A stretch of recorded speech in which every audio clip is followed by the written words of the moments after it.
Hi viewers, welcome to our channel. ప్రస్తుతం మనతో పాటు సీనియర్ జర్నలిస్ట్ దాము బాలాస్ అన్న వారితో మాట్లాడదాం. నమస్కారం సార్. నమస్తే సార్, జగన్ గారు హిమాలయాలకు వెళ్ళిపోయారు, కొంతకాలం అక్కడే రెస్ట్ తీసుకోబోతున్నారు అని చెప్పేసి వార్తలు రావడం చూస్తున్నాం సార్. ఈ వార్తల్లో నిజమెంత ఉంది? ఎందుకు హిమాలయాలకు వెళ్ళినట్టు సార్? అది మామూలుగానే ఇప్పుడు జగన్ ఓడిపోయినా కూడా మొత్తం తెలుగుదేశం మీడియా కానీ సోషల్ మీడియా కానీ జగన్ మీద ఫోకస్ చేస్తుంది చాలా విషయాలకు సంబంధించి. ఎందుకంటే జగన్ని శాశ్వతంగా తొక్కేసేయాలి, అపోజిషన్ లేకుండా చూసుకోవాలి, 2029కి జగన్ మళ్ళీ రివైవ్ కాకుండా చూసుకోవాలనేది తెలుగుదేశం క్యాంపు ముందున్న కర్తవ్యం, వాళ్ళ ప్లాన్ అది. దాంట్లో ఎవరన్నా అదే చేస్తారు. జగన్ కూడా తెలుగుదేశం తొక్కేయాలని ట్రై చేశాడు, అతని వల్ల కాలేదు. అంతకుముందు కూడా 2014లో కూడా చంద్రబాబు అదే చేశాడు. అందుకనే 67 మంది ఉన్న శాసనసభ్యుల్లో 23 మందిని తను తీసుకొని వైసీపీని తొక్కేయాలి, 2019కి అంతా అసలు ఉండకూడదని చంద్రబాబు ట్రై చేశాడు. సో ఇది రాజకీయాల్లో మామూలే. మనకి ఇక్కడ కేసీఆర్ని చూస్తున్నాం. ఇప్పుడు రేవంత్ రెడ్డి కంప్లీట్గా బీఆర్ఎస్ని తొక్కేయాలని రేవంత్ రెడ్డి ప్లాన్ చేస్తున్నాడు. బీజేపీకి కూడా అదే ప్లాన్ ఉంది. అంటే బీజేపీ దేశవ్యాప్తంగా కూడా ఏ రాష్ట్రంలో అయినా ఎవరు వీక్గా ఉంటే వాళ్ళని తొక్కేసి ఆ ప్లేస్లకి రావాలనేది అనుకుంటుంది. అది మిత్రపక్షమైన శత్రుపక్షమైన బీజేపీ లక్ష్యం అది. సో ఇవాళ పొలిటికల్ ఒకప్పుడు ఏంటంటే బతికించి యుద్ధం చేద్దామనే ఒక కాన్సెప్ట్ ఉండేది. అంటే ప్రత్యర్థి బతికి ఉంటే మనం యుద్ధం చేద్దామని. ఇవాళ ఏమైందంటే అది ప్రత్యర్థిని చంపేసి మనం యుద్ధమే చేయాల్సి, యుద్ధాన్ని నివారించుదాం, యుద్ధమే అవసరం లేకుండా అన్న ఒక యాంగిల్ బాగా వచ్చింది రాజకీయాల్లో. అందువల్ల అందుకని అదొకటి. రెండవది ఏంటంటే ఓవరాల్గా ఇంతకుముందు పార్టీ లాయల్టీ అని ఉండదు. అంటే ఒక పార్టీకి కట్టుబడి ఏళ్ల తరబడి పనిచేసేవాళ్ళు, పార్టీకి ఒక లాయల్టీ ప్రకటించేవాళ్ళు. నేను కాంగ్రెస్ వాదిని అంటే అతను చనిపోయేవారు కాంగ్రెస్ వాదిగా ఉండదలుచుకుంటాడు. అలాంటిది ఉండేది. కొంతమంది అయారాం గయారాంలు అనేవాళ్ళు ఉండేవాడు.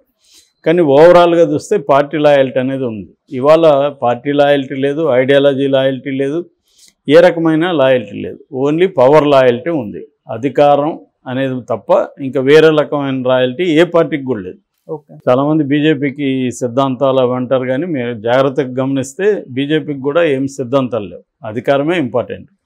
అది హిందుత్వానైనా ఇంకొక దేశభక్తినైనా ఇంకొకటైనా తన రాజకీయాల కోసం ఉపయోగపడితే ఉపయోగించుకుంటారు తప్ప వాళ్ళకేమీ హిందుత్వం మీద సీరియస్ ఇది లేదు, దేశభక్తి మీద అంతకంటే లేదు. సో ఏది ఉపయోగపడుతుందో దాన్ని ఉపయోగించుకుంటారు.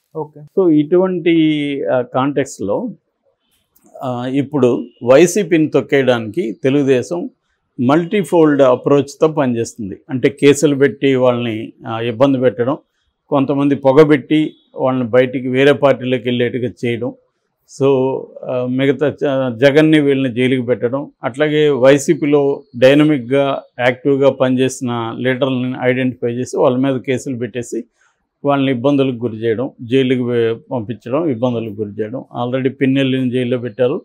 వరుసగా ఇంకా జైల్లో పెట్టించే కార్యక్రమాలు స్టార్ట్ చేశారు. ప్రతిదీ కుంభకోణం అని బయలుదేరుతుంది. నెక్స్ట్ యాంగిల్ ఏంటంటే గతంలో ఇతని మీద కొంత ఈ 5 ఏళ్లలో కొంత ఇమేజ్ బిల్డప్ చేసుకున్నాడు జగన్. కొంత సెక్షన్లో అతనికి ఇమేజ్ వచ్చింది.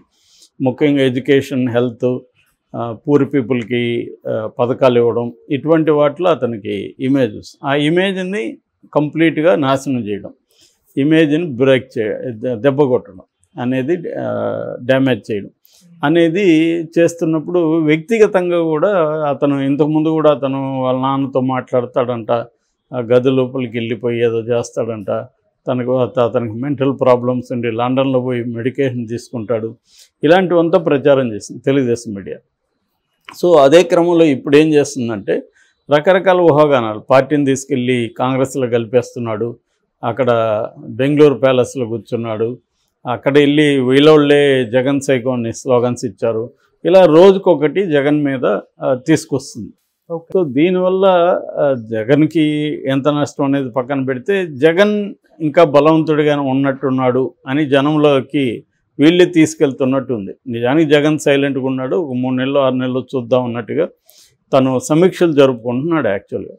అటువంటి ఒక సమీక్షలో నిన్న మొన్న మాట్లాడుతూ తను వాళ్ళు చాలామంది మేము షాక్ అయ్యామని చెప్తే నేను కూడా షాక్ అయ్యాను. అసలు ఈ 11 సీట్లు రావడం ఏంటి, అసలు హిమాలయాలకు వెళ్ళిపోదాం అనిపించింది, అంత బాధ అయింది అని ఒక మాట అన్నాడు. దాన్ని ఎవరు లీక్ చేశారు. దాంతో హిమాలయాలకి జగన్ వెళ్ళిపోతున్నాడు, అక్కడ ఎవరో గురుస్వామిని కలుస్తున్నాడు, ఏదో పెద్ద స్కెచ్ చేస్తున్నాడు, మోడీకి అక్కడ కొంతమంది స్వాములు తెలుసు, ఆ స్వాముల్ని ఈయన కూడా కలుస్తున్నాడు, ఇలాగా ఇంకా రకరకాల కథనాల్ని అల్లేసి జగన్ వెళ్ళిపోతున్నాడు శాశ్వతంగా హిమాలయాలకి అన్నట్టుగా అయిపోయింది. నిజానికి జగన్ హిమాలయాలకి వెళ్ళట్లేదు.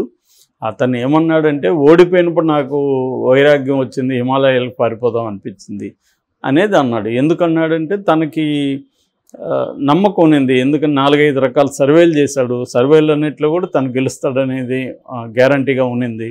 అందుకని అతను కాన్ఫిడెంట్గా ఉన్నాడు. అందుకనే వై నాట్ 175 స్లోగన్ ఇవ్వడం వెనక కూడా ఇది ఉంది. సో అటువంటి కాన్ఫిడెంట్గా ఉన్నప్పుడు 11 సీట్స్ కనీసం 60-70 వచ్చుంటే ఇంత నిరాశ రాదు. 11 అనేది కల్లో కూడా ఊహించని ఒక ఫిగర్. దాంతో ఎవరికైనా మనకు కూడా ఇప్పుడు ఏదైనా పెద్ద పని చేస్తాము, అది ఫ్లాప్ అవ్వదనుకుంటాము, అది దారుణమైన ఫ్లాప్ అయిందనుకో మనకేమనిపిస్తుంది, బతికేంట్రా వెళ్ళిపోదాం, సన్యాసాలు కలుద్దాం ఏదో అనిపిస్తుంది, ఎవరితో చెప్తాం, అంత మాత్రం మనం వెళ్ళిపోతామని కాదు. దట్ ఈజ్ ఏంటంటే ఫస్ట్ స్టేజ్ అది. అంటే డెనియల్ అంటారు గ్రీఫ్కి. ఒక డెనియల్ అంటే మనం అంగీకరించం, ఒక ఫెయిల్యూర్ని కానీ ఒక దుఃఖాన్ని కానీ మనం అంగీకరించం, ఒక లాస్ని కానీ మనం అంగీకరించం. నేను ఇంత బాగా చేస్తే కూడా నన్ను ఎందుకు ఓడించారు అనే కోపం ఉంటుంది. మూడోది డిప్రెషన్లోకి వెళ్తారు మనిషి. ఫైనల్గా 4వది యాక్సెప్టెన్సీ. ఇది రియాలిటీ, ఇది ఇప్పుడు ఏం చేయాలి అనేది ఒక యాక్సెప్టెన్సీ.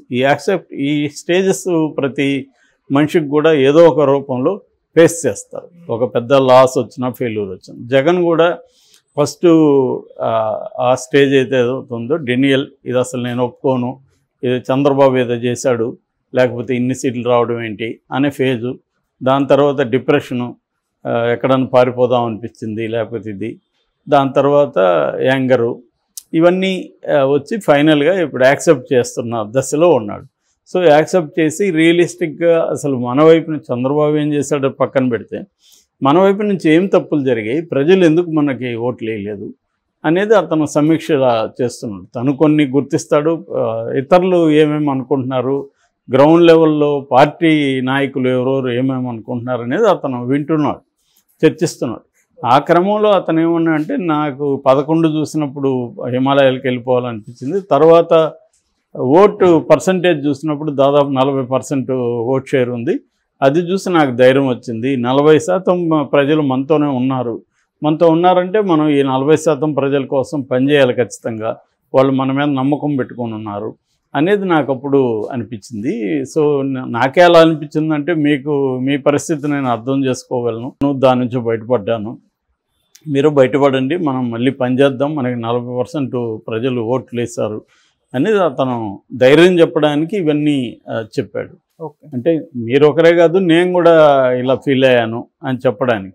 సో ఇది అంటే ఒకరైతే ఒంటరిగా ఫీల్ అవుతారు, అందరూ భాగం ఈ ఫెయిల్యూర్లో. సో అందరూ భాగమైనప్పుడు అందరూ కూర్చొని సమీక్షించుకోవడం, దీని ఎట్లా ఎందుకు జరిగింది ఏంటి అనేది ఫస్ట్ ఇంపార్టెంట్. దాని తర్వాత ఇప్పుడు ఏం చేయాలి, చంద్రబాబు ఏం చేయబోతున్నాడు, మనం కౌంటర్గా ఏం చేయాలి, ఇవన్నీ కూడా చర్చించుకోవాల్సిన అవసరం. ఆ క్రమంలో జగన్ హిమాలయాల గురించి టాపిక్ తెచ్చాడు తప్ప అతను హిమాలయాలకు వెళ్ళిపోయే పరిస్థితి ఉండదు. ఇంకా ఘోరమైన ఫెయిల్యూర్లోంచి కూడా పొలిటికల్ పార్టీలు మళ్ళీ పైకి వెళ్ళాయి. మనకి బీజేపీ ఉదంతమే ఉంది, 2 సీట్ల నుంచి అది 89 ఎంతో వచ్చాయి, మళ్ళీ అధికారంలోకి వచ్చింది. అలాగే రాజకీయాల్లో కంప్లీట్గా పడిపోయిన సందర్భాలు ఉంటాయి, మళ్ళీ లేవడం కూడా ఉంటుంది. మనం అనేకసార్లు చెప్పుకున్నాం, తమిళనాడులో కరుణానిధి 11 వచ్చి మళ్ళీ ఆయన అధికారంలోకి వచ్చాడు, జయలలిత 4 సీట్లు వచ్చి మళ్ళీ అధికారంలోకి వచ్చింది. అంతేందుకు చంద్రబాబు 23 వచ్చి మళ్ళీ ఇప్పుడు 164 కూటమికి వచ్చాయి కదా. కాబట్టి జగన్ మళ్ళీ రావనేది గ్యారెంటీ లేదు, రావచ్చు రాకపోవచ్చు అది వేరే విషయం. కానీ ఏదేమైనా రాజకీయాల్లో ఇవన్నీ common. Okay, thank you so much.